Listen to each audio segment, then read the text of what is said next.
Welcome to The Sound, KQAL FM's weekly behind-the-scenes look at Midwestern-made music. From writing and recording to distribution and promotion, The Sound is your source for new releases and exclusive interviews from Midwestern artists. Support for The Sound is made possible by a grant from the Minnesota Arts and Cultural Heritage Fund.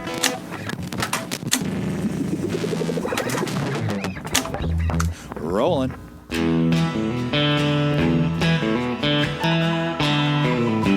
Tonight on The Sound, we spin the latest album from Minneapolis country crooner Jeffrey Robert Larson. The album, titled Country and Western Songs for the Americas, is chock full of classic country sounds and heartfelt stories. The kind of stories that make you yearn for lost love, drown your sorrows, or just take a long, hard look in the mirror. It's the kind of album that sounds good whether you are up or down. The kind of album that reassures you that no matter what, you are not alone, that others have felt the same pain or worse, and that life goes on.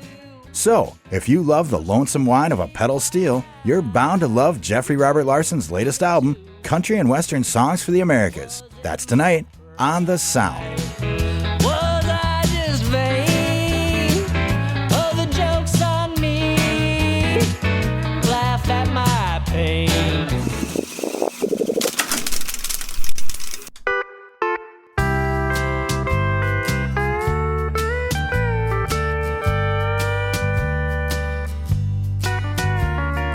I've been getting stoned since the day I was born. I was 2 months overdue and broke my mama's tailbone. The doctors gave her codeine to ease her pain. Well, I was nursing, mama gave it to me. I came home from the hospital and got cut off. Daddy said I started screaming and I just wouldn't stop. He put me in the closet and he locked the door. Said it was 3 days before I didn't scream no more. And now I'm 30-something and good for nothing except a sad song and lots of drinking, lost and lonesome, always jonesing, 30-something and good for nothing. When I was 15, I stole from my old man phenobarbital, ketamine, and diazepam. I like to get up, that's just who I am. The son of a local veterinarian. And now I'm 30-something and good for nothing except the bar tab and lousy f***ing, lost and lonesome, always jonesing, 30-something and good for nothing.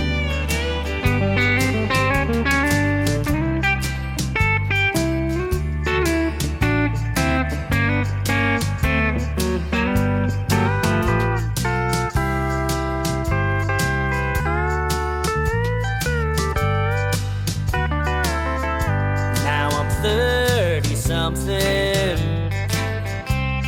and good for nothing except a bar tab, lots of drinking, lost and lonesome, always jonesing, 30-something good for nothing. I'm 30-something and good for nothing.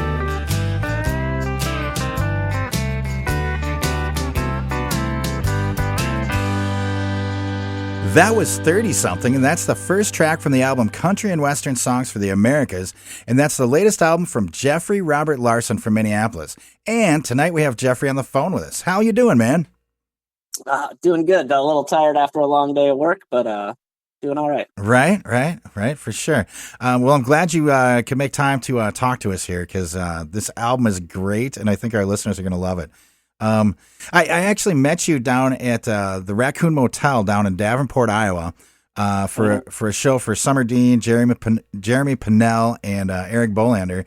And I remember we were standing outside for a little while talking, and I'm a little embarrassed, man, because when I got back here, I found out that I follow you on Spotify, I follow you on Bandcamp and everything. And I feel like I kind of should have recognized your name, dude. So sorry about that. It's all good. There's a million Jeff Larsons out there in the world. Sure, yeah. Not a lot of them that have these cool kick-ass records, though. So yeah. Oh, well, thank you. Okay. So you've got a couple of full-length albums online, some singles and stuff. How did you get started playing, man? And like kind of a brief, synopsis, like where you came from, where you started, and how you got to here. Well, both of my older brothers played in rock and roll bands, so ever since I was a little kid, I wanted to do that. I got a guitar in middle school, finally taught myself some chords in about 9th grade, and I had my first punk rock band by the time I was in 11th grade. Nice. And that kind of morphed into the punk band that I had in my 20s. And when that band kind of fizzled out, we never broke up or anything like that. It's just the other two guys had something else going on, and sure. I was like, I've been writing these country songs, so I decided to start trying to do that. Interesting. So what how'd that leap come about? Going from punk rock to country. And were you like the singer, guitar player in the band, in the country, or in the punk band, or? Yeah, every band I've been in, I've been the main vocalist. Okay. How did you make that leap into country? Like, how did that come into play? So I'm from a small town. I'm from Annandale, Minnesota, and growing up, aside from Johnny Cash, country music was kind of the thing that I was a weird art kid that wore eyeliner and all that. Country music was kind of this music of people that used to call me bad names that I won't say on your show. I know what you mean. When I was a freshman in college, I had this roommate from rural Wisconsin because I accidentally signed up for the wrong dorm at the U of M, and I was on the Egg campus. Okay. And he was playing Family Tradition by Hank Williams Jr. And I went, man, this song's like 2.5 minutes long, and it rips. And that kind of opened up the doors, and it's like I had to kind of be removed from my rural setting to appreciate it. But then I got really, really into Hank Williams. Wow. After that, and I was just like, man, all these songs are 3 minutes. They're all about being bummed out or getting drunk, and I immediately saw a connection between the two. Right. And it's since then it's become my absolute favorite style of music. I still love my punk rock, but right. It just took a hold of me. Yeah. Cool, man. Cool. And I think you're right. There's a lot of oh boy, you could draw a lot of connecting lines between punk rock, I think, and country music. Not the mainstream radio country, but the down and dirty. The red dirt stuff and the hard drink and the outlaw stuff. Right. For sure. So, well, let's get back into a tune here. I feel like I'm getting tongue-tied, right? I am getting tongue-tied. So let's get back into a tune. Maybe that sounds like a good country song right there. I can straighten myself out, perhaps, and we'll come back and talk some more. I'm talking to Jeffrey Robert Larson. His latest album is called Country and Western Songs for the Americas, and we're going to be playing some tracks from that tonight for you.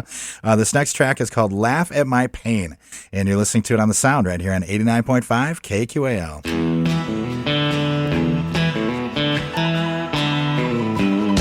It's been 2 weeks since your last call.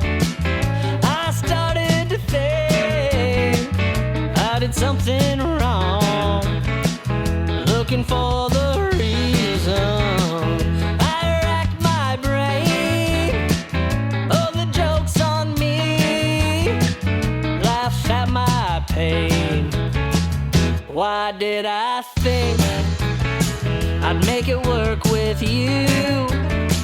I'm pushing 35, you're barely 22. Was it my pride? Was I just vain? Oh, the joke's on me. Laugh at my pain. Laugh at my pain. I ask of you, I'll always play a lovesick fool. I'm just a clown, streaked with tear stains. Oh, the joke's on me. Laugh at my pain.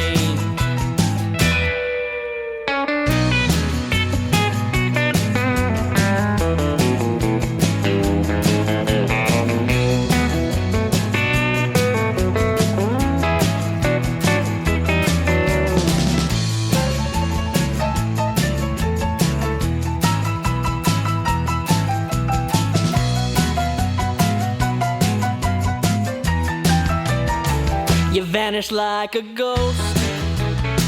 I'm haunted by the blues. You're back with your old man. You know that he's bad news. He don't treat you right. It drives me insane. Oh, the joke's on me. Laugh at my pain. Laugh at my pain. I ask of you, I'll always play a lovesick fool. I'm just a clown, streaked with tear stains. Oh, the joke's on me. Laugh at my pain. Yeah, the joke's on me. Laugh at my pain.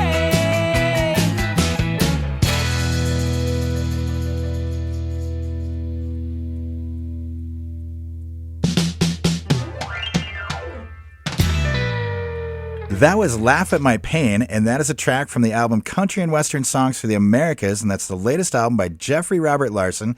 He's out of Minneapolis, and he's on the phone with us tonight. Jeff, so that last tune, man, that one really kind of gets me. I really dig the lyrics, some kind of like a self-deprecating theme there. Where did that song come from? Like, what's the inspiration for that? And yeah. Let's see. When I was roughly 35, maybe a little bit younger.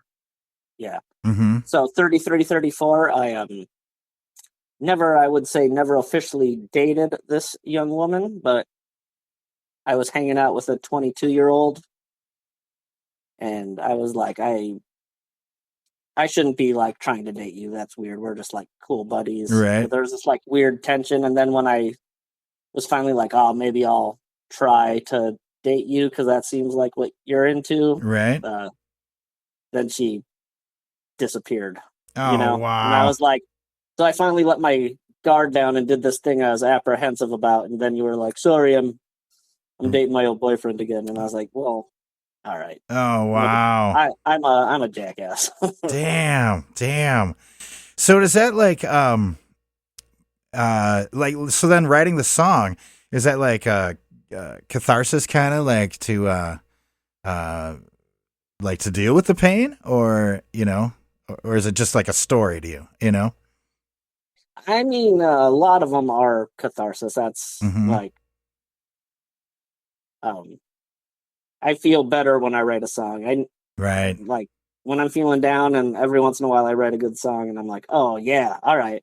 And then I'm like, oh, well, that bummer of a thing happened to me, but hey, I wrote this pretty neat song. Right. So Right. it's a way of kind of making it even out. Yeah. Yeah. And you can share it with folks too, you know? I mean, because when I listen to it, you know, it takes me back to different things in life that have, you know, where you get laughed at or you feel the fool, you know? And I don't know, I think it makes it feel better to listen to someone else talk about the same thing, you know? It's like, oh, I'm not the only one, you know, like you're not alone, right? Absolutely. I mean, I think that's one of my favorite things about music is listen to someone else be miserable. You're like, yeah, we're miserable together, and it makes me feel better. Right. Totally. Strength in numbers, right? Right. Mm-hmm. So are a lot of your songs true stories or yeah, are they true stories or is it, you know, kind of a mix or how do you go about that?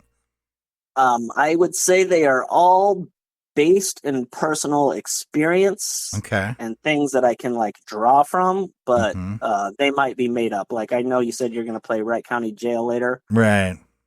You know, I don't want to blow whatever of the song, but like I never actually like killed a guy in a drunk driving accident. Right. Right. But I have known Thank people God. that have died Mm-hmm. in drunk driving accidents. I have known people that have been behind the wheel and killed someone in drunk driving accidents. Oofta. Yeah. It was where I grew up. It was a pretty common practice to do. Mm-hmm. So like, I feel like that's all based in truth and personal experience, but it didn't actually happen to me. Right. You know? Well, thank God, right? Thank God. Yes. but I, you know, and I heard that song, and we're going to play that one next here, the one we're talking about, Wright County Jail. But when I heard that song, that hit me hard too.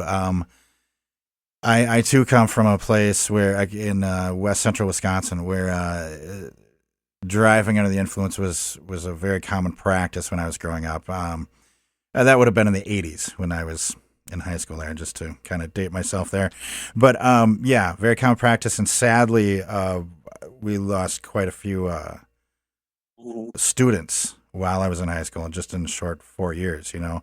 So yeah, I can totally relate to that song. Yeah. Well, maybe we should play it for folks, and we'll see what, you know, play it for folks, and then we can come back and talk about it some more. I'm here talking with Jeffrey Robert Larson. His latest album is Country and Western Songs for the Americas, and we're playing through some of that tonight. This next track here is The Wright County Jail, and you're listening to it on The Sound right here on 89.5 KQAL. I fell off the wagon again. I've tried to reform and always fail. I got drunk tonight and it cost a man his life. Now I'm sitting in the Wright County Jail. Yes, tonight it all went wrong in Wright County. When I hit that old Ford sedan on Highway 24, driving down the wrong side of the road. I killed an innocent man. There were not but a few bruises upon me. I was able to leave my truck and flee. I did not get far from that mangled car before the sheriff caught up with me. And tonight it all went wrong in Wright County. The devil, he took me by the hand. Now with weary, bloodshot eyes, I just hang my head and cry. I killed an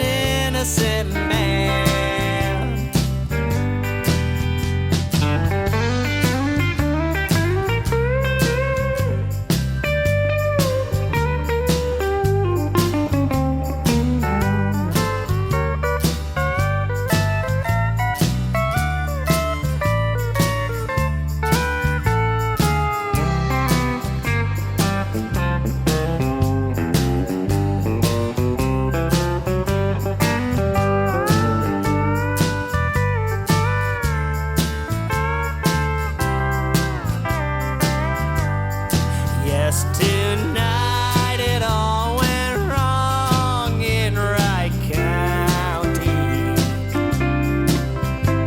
The devil, he took me by the hand. Now with weary, bloodshot eyes, I just hang my head and cry. I've killed an innocent man.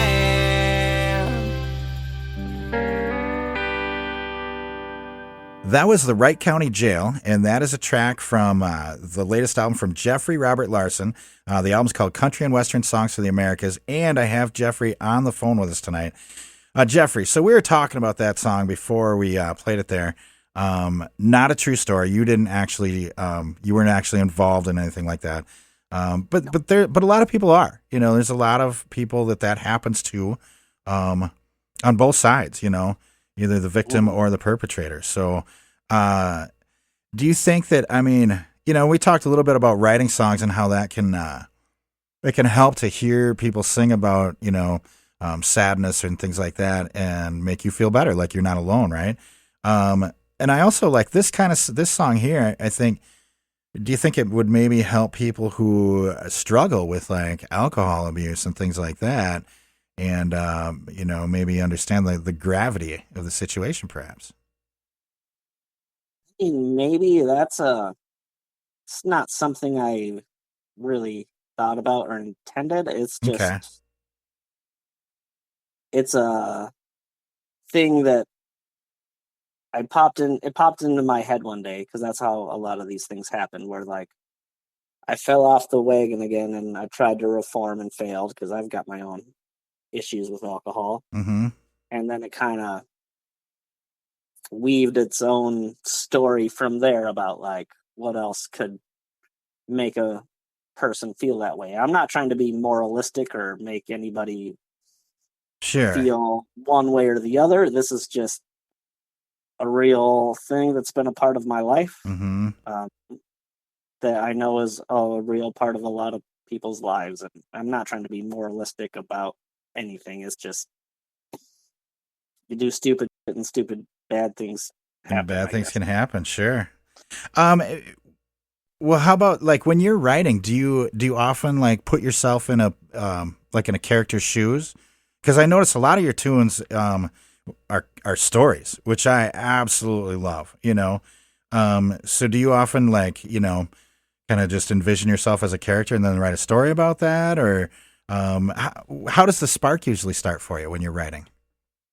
Well, usually I'm doing something completely mundane, like watching TV or driving or going for a walk, and I get a line. And a line and a melody usually come at the same time, and then I figure out if that's a chorus or the first verse. Okay. And then I just, I don't know, I don't write stuff down. I just riff on the idea with my guitar until I like, if I'm like, oh, okay, this is the chorus, then I know it's the chorus. If I know it's the first verse, then I'm like, all right. And then I know the cadence of what the second verse needs to be. Mm-hmm. And I just, I do want to tell stories, but like I said, I don't try to make stuff up. I try to have everything be based on a real thing you can relate to. I don't like, I respect people that can like write a space opera, Right. but I'm not that. Sure. I'm not that guy, because like that's not where my creative muse comes from. Is outside of myself. Mine comes from adjacent to myself, I would say. Sure. Okay. So you come up with like a lyric idea and a melody, and then you sit down with the guitar and bang stuff out until it takes shape. Then. Kind of, yeah. Like a lot of my writing is done without a guitar or any kind of music. It's like I said, when I'm driving or going for a walk, or like there's this like special middle ground where I'm kind of busy. I'm just occupied enough that it allows my mind to be creative. Like I've worked several factory jobs, and as boring and dumb as they are, I did a lot of writing during those 8-hour shifts. Right. Because it kept my body occupied just enough that it allowed my mind to like do things without getting bored, I guess. Yeah. Oh, I hear you, man. Those factory jobs, you come up with a lot of creative stuff. If you're a creative person, there's a lot of writing, a lot of chatter that happens in the head. So, yeah, I totally understand that. Well, that's interesting too, because I write a little bit as well, and I talk to people about this a lot. And I've noticed not many, but a few people, they write just melody and lyric, and that's, they kind of write a cappella, I suppose is how you would put it. And I find that fascinating. I think that's super cool. I think that's really cool. So it's basically anything that like catches your attention or you think is neat, and then build on that, huh? Yeah, because like, I guess I would kind of say I write like that, like a cappella, because I sing it and I form the lyrics at the same time, and then Right. I pick up my guitar and find the chords that like excellent. fit I love that. under it. I love that. I think that's fantastic. That is great. Well, this next tune, there's another. Okay, so here's a whole nother aspect to this, man. The next song that we're gonna play is "I Should Have Listened," and this one features Claire Doyle on vocals. So, how is that like writing for someone else? Like how is it? Was that different? I guess maybe it wasn't different at all for you. Was that a different kind of experience then? Well, okay, so this song I wrote it's a deeply personal song. It's about me ending a friendship with someone that I used to play in a band with. Oh, wow. And I won't get into any of the specifics, but it was about an incident that happened after we ended our friendship. Mm-hmm. And this is sometimes I hang on to stuff for years. Right.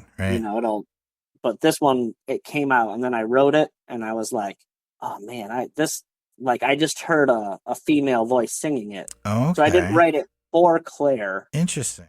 I was just like, I think this is I just heard it in a female voice, and Claire's my friend and the best singer I know. So I was like, hey, will you sing this song? Wow. And she agreed to it. And it's my favorite song on the record. One, it's because I really like the song and proud of how I wrote it. But two, she is about 10 times the singer I am. So it's just sounds amazing. Well, I think you guys are both great.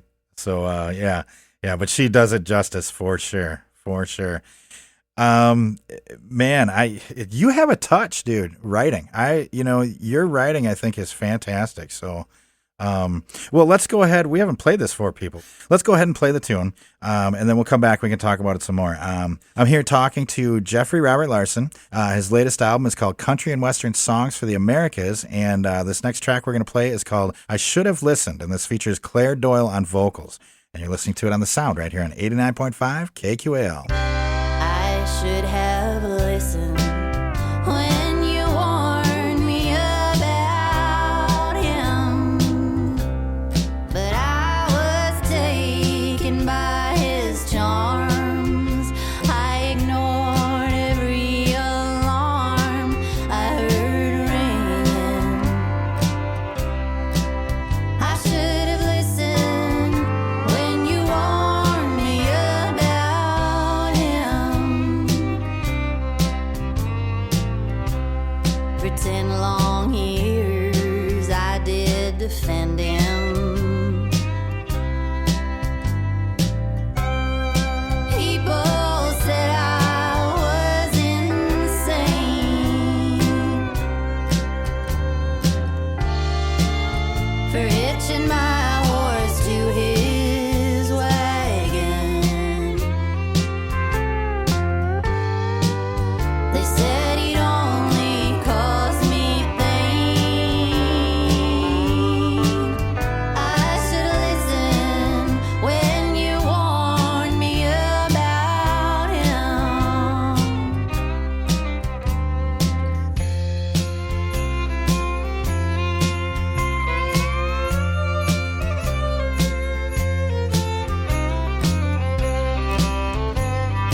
about his past.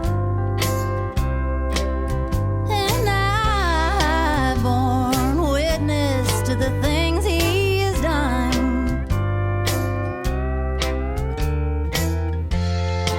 I always thought that I was someone special. He'd never treat me that way, but I was wrong.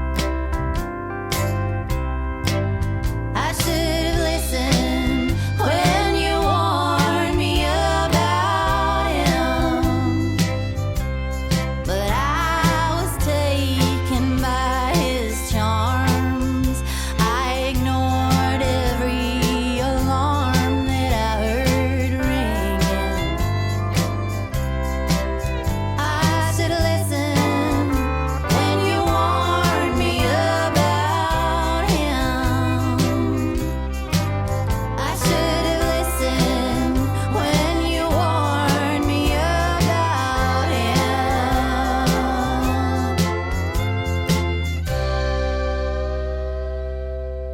That was I Should Have Listened, and that features Claire Doyle on vocals, but that's a tune from Jeffrey Robert Larson's latest album called Country and Western Songs for the Americas. Jeff, so when we talked about your writing, and how you kind of write with melody and lyric first, and that last track you had Claire Doyle on vocals. How do you record? These days, a lot of people, they're recording in their own home. Some people go to a studio, some people do it on tape still, what's your method? Do you it live, or do you track it out? How's it go for you?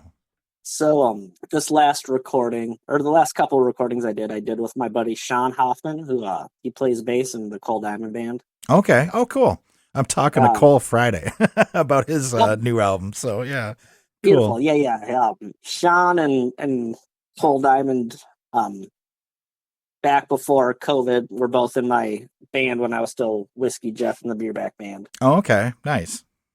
Before that changed, and then COVID happened, and whatever, those guys got busy. But Sean's my buddy, and we recorded it in his basement. And what he did is he played drums while I played an acoustic guitar scratch track, because I can't play to a click track. So he would listen to a click track and play drums. Okay. And I would play acoustic guitar. And then we would go back and I would put down a real acoustic guitar track. And then he would put down drums and bass. And then we layered everything from that. And nice. then after that, we put down the lead guitar, which was Dan Lowinger, who also plays in Cole Diamond, AJ Strubus, who he plays in a bunch of stuff, primarily a fiddler, but a great pedal steel player. He plays in Steam Machine. My friend Rachel Calvert, she plays in Seven Stone, which is an amazing group. She played fiddle. So those guys all put down their stuff, and then I went in and did the vocals. Awesome. So you did that mainly in Sean's basement then? Yep. There was a little bit of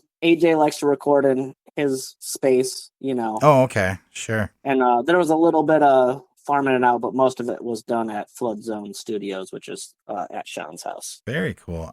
When you're doing that, you lay down the drums and that scratch track, and then you start to build it after that.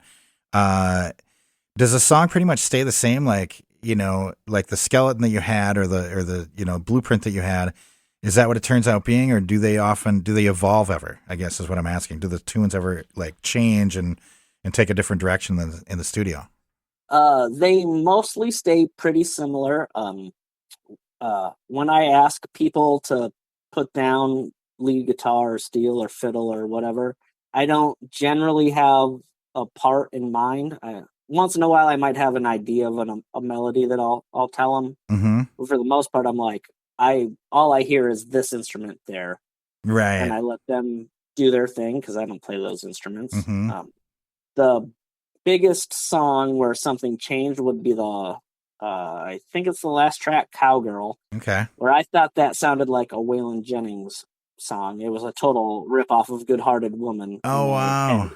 Sure. And Dan, the guitar player, was like, hey, I've got this other friend, Dan Newton. He's like, I should play like Glenn Campbell acoustic guitar licks on it. And he should play accordion on it. Yeah. And that one, Sean, who also produced the album, he played bass and drums and produced it, was like, well, we could cut out this middle section because we don't need it. And I would say that was the one that changed the most in the studio. Okay. And came out with a totally different feel than I was expecting, because I was kind of expecting to release a Good-Hearted Woman ripoff. Right. But then it came out with this like cool like Tex-Mex norteño feel. Yeah, totally. Which I love. I mean, either way it would have been great, but it puts a cool spin kind of coloration on the album, man. That's a good tune. Let's go ahead, man. You know what? I have to kind of fight with myself sometimes to figure out what tunes to put in this show and what tunes not to. That was a struggle for me. I wanted to include that one too. Let's go ahead and play a different song though. Here, I mean, we could go that direction, but let's play this next one. I dig this one too, "The Caretaker," and then we'll talk some more about your writing and stuff too. Because like I said, I think you got a touch here with your writing. You got something special going on, dude. Really, really dig your tunes. So let's go ahead and play this one. This is "The Caretaker." It's from the latest album from Jeffrey Robert Larson, who we're talking with tonight. His latest album is called Country and Western Songs for the Americas. And here it is. This is "The Caretaker" right here on 89.5 KQAL.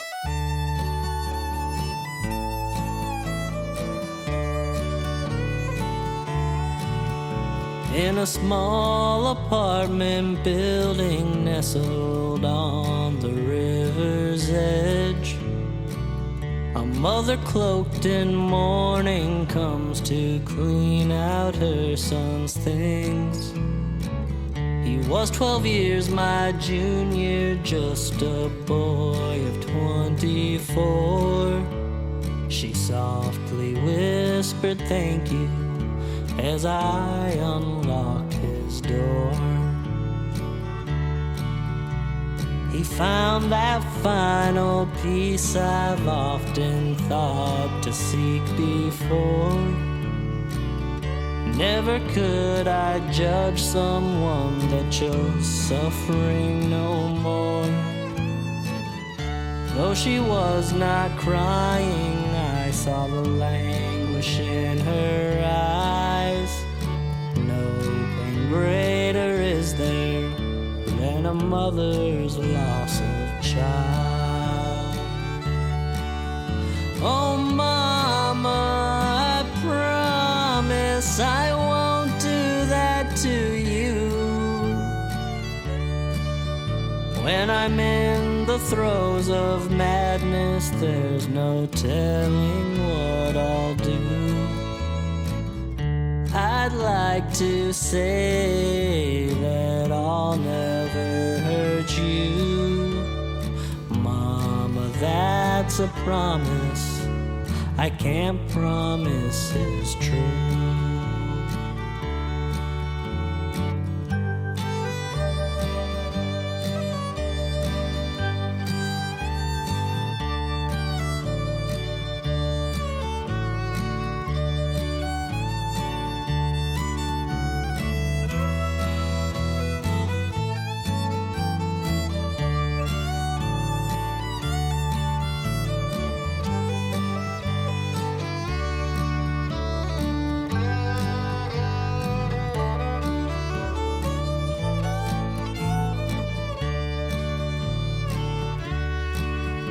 As we went through his belongings, there wasn't much he left behind, except the tokens of a troubled heart and mind. She said I had no idea of this life he kept. I locked the door behind her, and his mother gently wept. Oh mama, I promise I won't do that to you.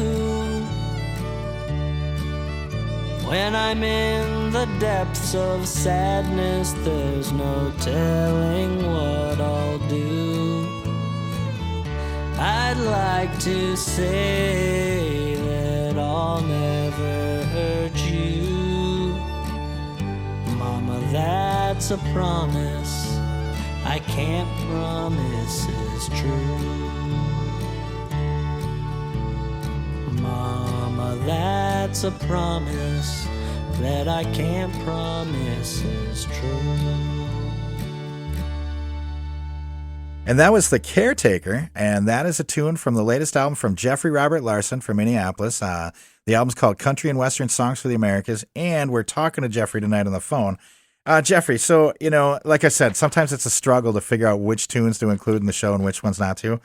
But this tune, The Caretaker, man, ever since I started listening to this record, Mama, That's a Promise I Can't Promise is True, has been like spinning around in my head. Like, I can't get rid of that lyric, man. I just can't get rid of that lyric. So, and again, this is another one that's a story song, Gosh, I don't know if there's one on here that isn't. But that lyric just really struck me. And I love talking about songwriting process and stuff. And I think it all boils down to turn of phrase. I was talking to a friend one day and we're like, it's like a turn of phrase. You get something, some kind of catchy, weird, some kind of cool thing that stands out and you build upon it, I want to know, where did this song, what was the spark for this song? Like, what was the thing that you built around, All right. So this one is called The Caretaker. Mm-hmm. I wrote it. I was the caretaker of my apartment building. And at the time, I was working at a different apartment complex owned by my landlord, who I was the caretaker for.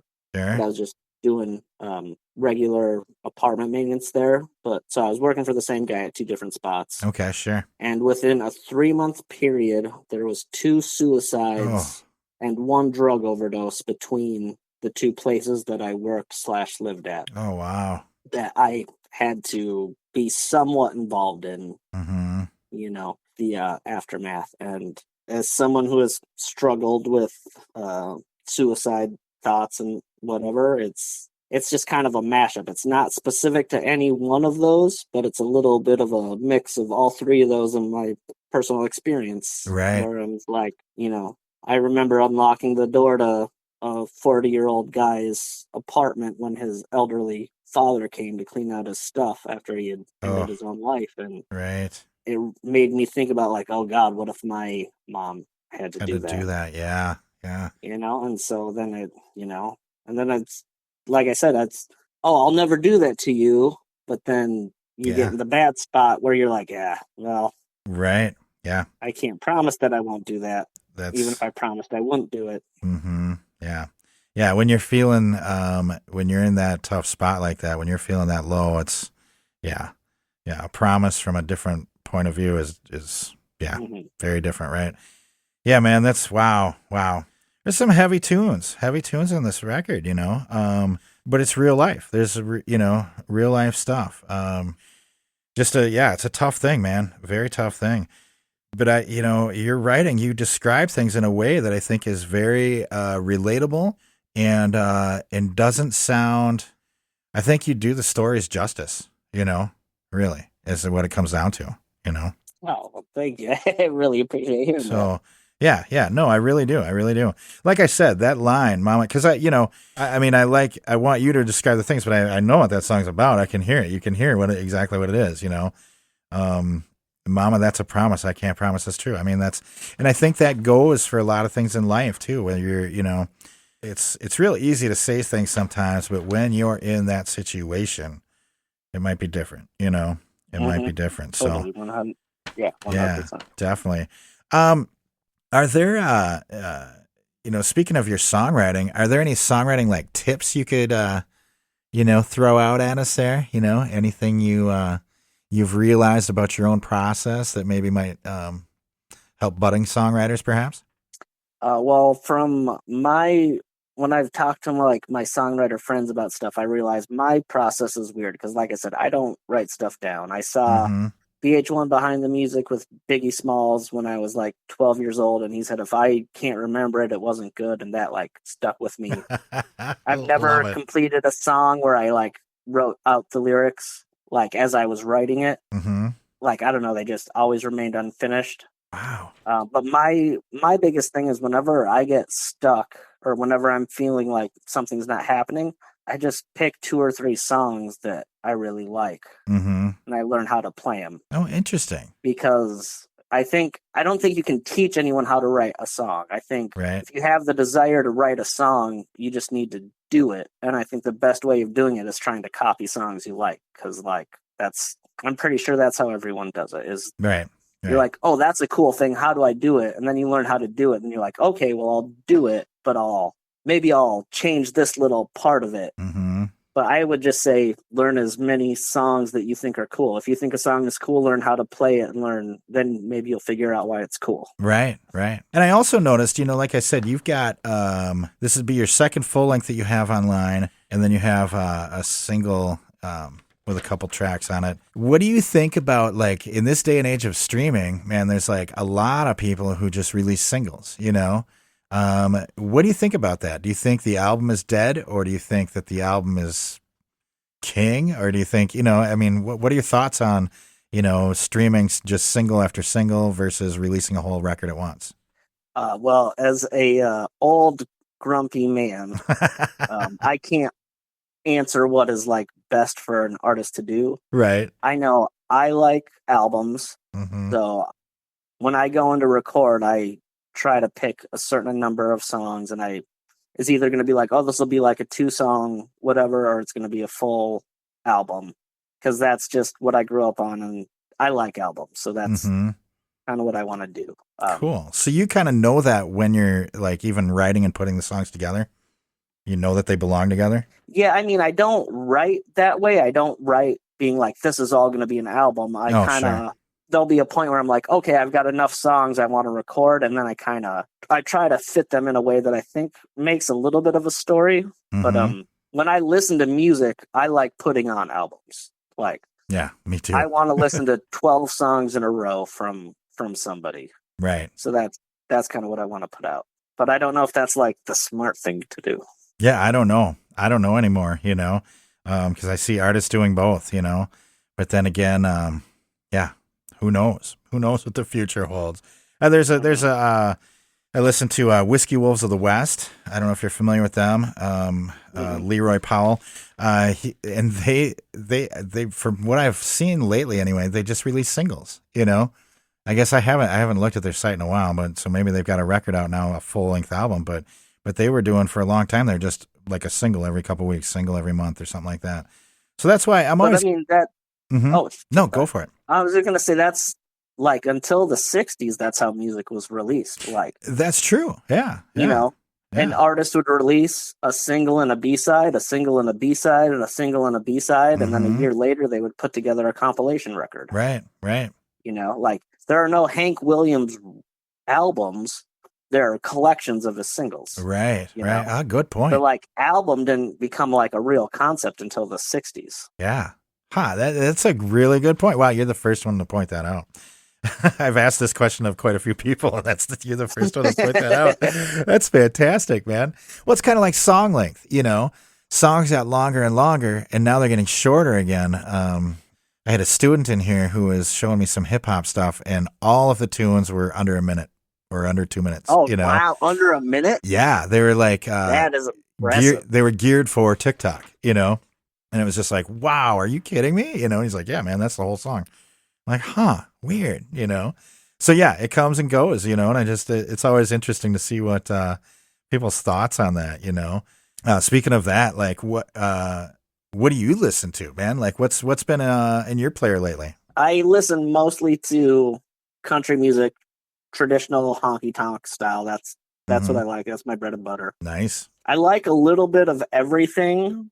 But to be honest with you, I'd say 90% of what I listen to is traditional country music. My biggest ones right now are Summer Dean, who I traveled 6 hours to see a couple weeks ago where I met you. Right. Brennan Lee, who I'm going to go see this weekend with my mom for her birthday. Nice. Those are probably within the last 2 years, those are probably the two people I've listened to the most, just because I respect the style and I respect the writing that they do. Totally. And it's like, sometimes I hear people complain about genre being limiting, but I'm like, do you consider a haiku limiting? Because like sometimes you find freedom in the limitations. Yeah. When you have too many options, which whatever, art is art. People should make whatever they want. But like I kind of like being like, well, no, if you stray too far outside of this paradigm, then it's not the thing anymore. And then you're working within the paradigm. And I feel that releases new creativity where if you weren't constrained by wanting to be a traditional country artist. And I think Summer Dean and Brendan Lee both do wonderful jobs of being fun and interesting, but also staying within the confines of being quote unquote traditional country. Right. Oh, I couldn't agree with you more, man. Could not agree with you more on that. That's, yeah, because it's like you're mining something and you're like, you're figuring out that genre over and over, or that, or subgenre, whatever it may be, or even just an instrument, And I think, yeah, I totally agree, man. I think that's fantastic. That is fantastic. So can I this is a thing that I think about a lot. And Let's hear it. I'd like to talk about it. So for sure. So my favorite food is tacos, right? Uh-huh. I could eat tacos all day long. Okay. Right.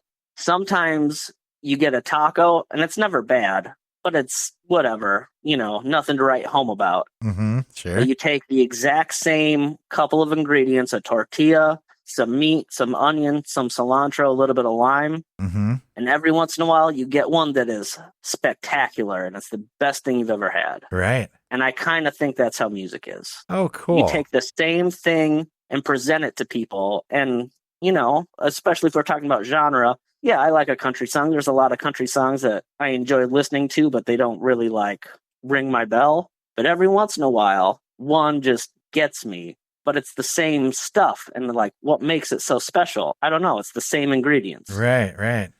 Interesting. And maybe that's the magic right there, is what makes it special. Maybe it's that little space that's the magic, Very cool, man. I like that. Tacos.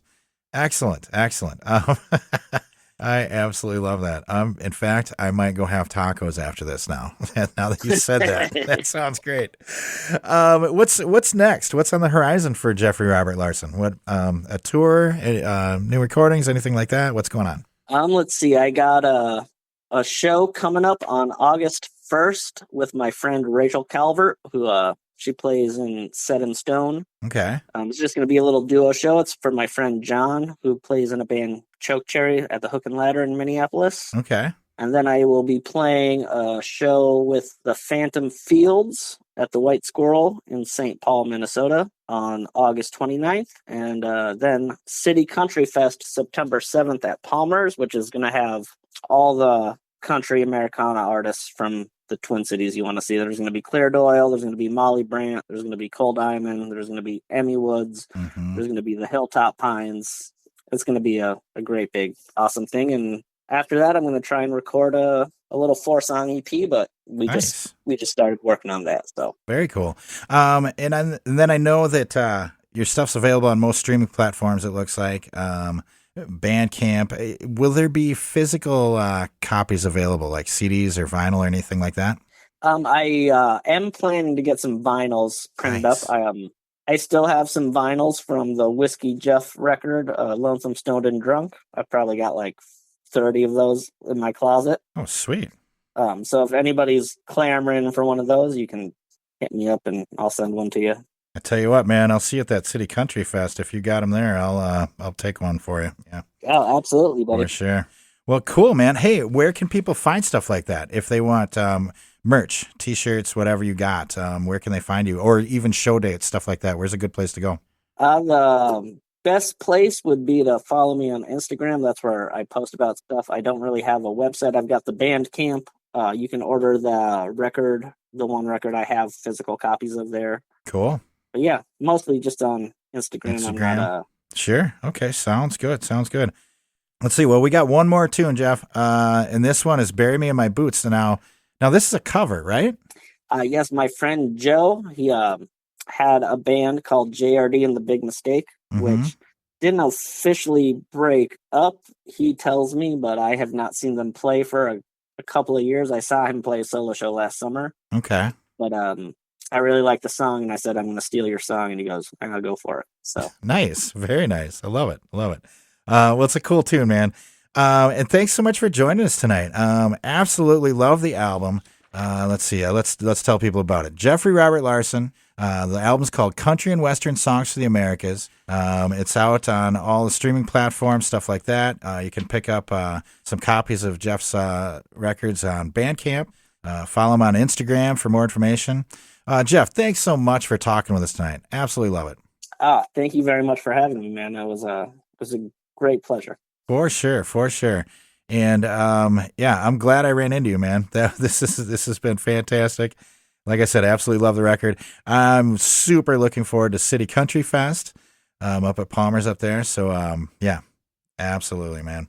Absolutely. I recommend anybody go pick up this album, Country and Western Songs from the Americas. Really good stuff. Jeffrey Robert Larson. Again, man, thanks. Awesome. Thank you, man. All right. This is the last tune we're going to play. This is the last tune on the record. This is called Bury Me in My Boots, and you're listening to it on The Sound right here on 89.5 KQAL. When I die, you can have my things, my old guitar and my silver rings. I'm not gonna need them where I'm going. When I die, you can have my suits, all the guns that I love to shoot. When I die, just bury me in my boots. Things don't make the man, but the man might make the things. A hand that pulls the string of design. I wish I could control just when the wind blew in the rain. Wash away this pain in my mind. I know that it all will end in time. When I die, you can have my things, this old guitar and my silver rings. I'm not gonna need them where I'm going. When I die, you can have my suits, all the guns that I love to shoot. When I die, just bury me in my boots. Oh, get them shovels, boys!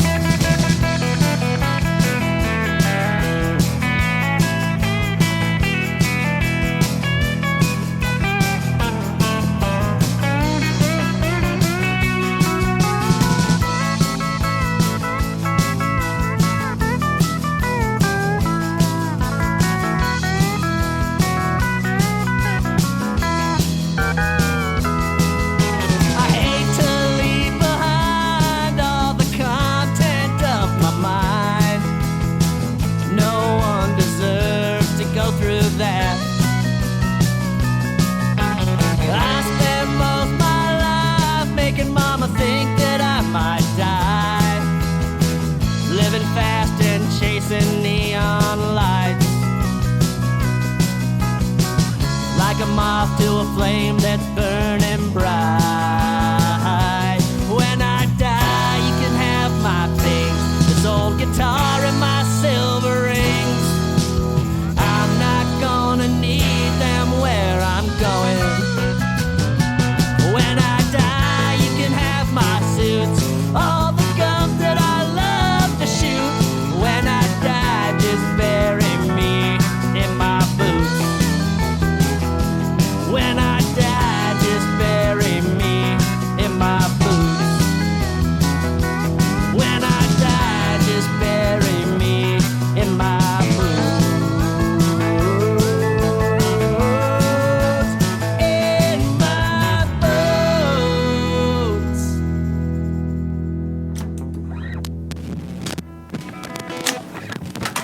Thanks again to Jeffrey Robert Larson for joining us tonight on The Sound. To hear more from Jeffrey Robert Larson, check him out on Instagram, Bandcamp, or other social media.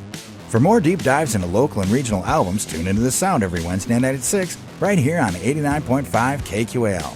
You can also listen to past episodes of The Sound on your favorite streaming services. Find links at kqal.org.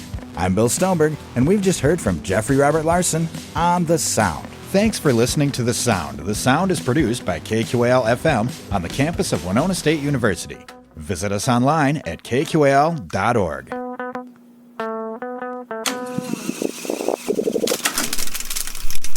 Theme music for The Sound provided by Mike Terrell of Fires of Denmark.